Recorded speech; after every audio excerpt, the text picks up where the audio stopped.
আপনি যাকে হারিয়েছেন তার থেকে উত্তম কাউকে পাওয়ার জন্য, অথবা আপনি যা কিছু হারিয়েছেন তার থেকে উত্তম কিছু পাওয়ার জন্য, অথবা বিপদগ্রস্ত হয়ে যা কিছু আপনি হারিয়ে ফেলেছেন ওই বিপদে যত ক্ষতি হয়েছে তার থেকেও বেশি কিছু পাওয়ার জন্য নবীজি চমৎকার একটা দোয়া শিক্ষা দিয়েছেন। নবীজি বলছেন এই দোয়াটা যদি কোনো ব্যক্তি পাঠ করতে পারে তাহলে ও যাকে হারিয়েছে তার থেকে উত্তম কাউকে পাবে, যদি কোনো কিছু হারিয়ে যায় তার থেকে উত্তম কিছু পাবে, যদি কোনো বিপদে ক্ষতিগ্রস্ত হয়ে যায় যা ক্ষতিগ্রস্ত হয়েছে তার থেকেও উত্তম কিছু আল্লাহ পাক তাকে বাজেট করে দেবে। এই দোয়াটা মুসলিম শরীফে বর্ণনায় আসছে, আবু দাউদ শরীফে বর্ণনায় আসছে। নবীজি এই দোয়াটা শিক্ষা দিয়েছিলেন উম্মে সালামা রাদিয়াল্লাহু তাআলা আনহাকে।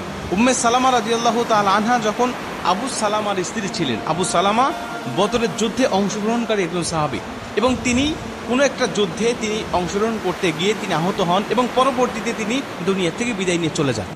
উম্মে সালামা দেখলেন যে আমার স্বামী দুনিয়া থেকে বিদায় নিয়ে চলে গেছেন, এখন তার দুঃখ কষ্ট দিয়ে জীবনটা ভারী হয়ে যেতে লাগলো। কি করবে, সামনে অন্ধকার দেখতে লাগলো, তার আলোর পথ দেখানোর মতো আর কেউ নাই। নবীজির কাছে গেলেন, ইয়া রাসূলুল্লাহ, ইয়া হাবিবাল্লাহ, আমি কি করতে পারি? আমার স্বামী আবু সালামা দুনিয়া থেকে বিদায় নিয়ে চলে গেছেন, এখন এই বিপদের মুহূর্তে আমি কি করতে পারি, আমাকে একটু পরামর্শ দেন। নবীজি সাল্লাল্লাহু আলাইহি ওয়াসাল্লাম বলছেন, তুমি একটা দোয়া পাঠ করো। কি দোয়া? আল্লাহুম্মা আজিরনি ফি মুসিবাতি ওয়া আখলুফলি খায়রাম মিনহা। এই দোয়াটা তুমি আল্লাহ পাকের কাছে নিয়মিত পাঠ করো। আমি দোয়াটা আবারও বলছি, এই দোয়াটাই মূলত আপনি পাঠ করবেন। আল্লাহুম্মা আজিরনি ফি মুসিবাতি ওয়া আখলুফলি খায়রাম মিনহা। এই দোয়াটা আপনি নিয়মিত পাঠ করবেন আল্লাহ পাকের কাছে। তাহলে আপনি যাকে হারিয়েছেন তার থেকে উত্তম কাউকে পাবেন, আপনি কোনো সম্পদ হারালে তার থেকে উত্তম সম্পদ পাবেন, আপনি বিপদগ্রস্ত হয়ে যা ক্ষতি হয়েছে আপনার ক্ষতিটা পূর্ণ হয়ে যাবে। উম্মে সালামা রাদিয়াল্লাহু তাআলা আনহা নবীজির কাছ থেকে দোয়াটা নিয়ে চলে আসলেন এবং তিনি নিয়মিত দোয়াটা পাঠ করতে লাগলেন। নবীজি বলছে, তোমার স্বামী হারিয়ে গেছে, তো স্বামী চলে গেছে, আল্লাহ নিয়ে গেছে, আল্লাহ তোমার স্বামীর থেকেও উত্তম কাউকে তোমার জীবন সঙ্গী হিসাবে কবুল করবে।